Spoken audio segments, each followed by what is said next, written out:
Салам достор, бүгін біз сіздерге бір қабатты үйдің проектісімен таныштырабыз.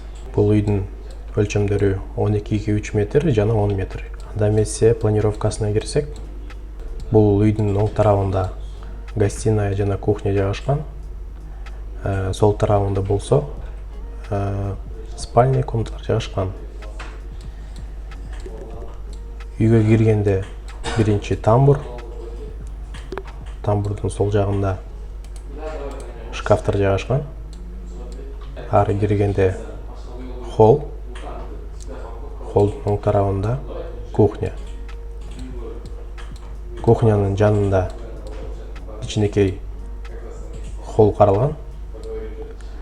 Бул холлдон биринчи этаждын чердагына чыгып кетсе болот. Ары өтсөк, котельня жайгашкан. И котельныйдын өзүнүн кире бериш жери бар. Бул кухнянын жанында гана гостиная бөлмө жайгашкан. Гостиныйдан жана кухнядан сыртка чыгууга мүмкүнчүлүк бар. Эмне дегенде, келечекте мындай терраса каралган. Бул келечекте курулат.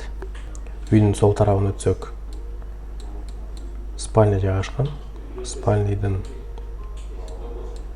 жанында кабинет, жана кабинеттин жанында детская спальня. Детская спальнянын жанында санузел каралган. Ошондой эле бул спальныйдан дагы террасага чыгууга мүмкүнчүлүк бар. Үйдүн объемун карасак, крышасы 4 тарапка жабылган. Бул орусча айтканда четырехскатная крыша. Ошондой эле үйдүн сырткы дизайнын карап кетсек, бул үйдүн сырткы отделкасы болсо декоративная штукатурка.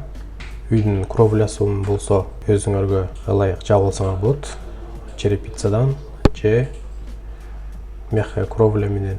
Ушундай достор, эгер бул үйдүн проектиси жакса, байланышка чыгыңыздар, комментарий жазыңыздар, жана лайк басканды унутпагыла.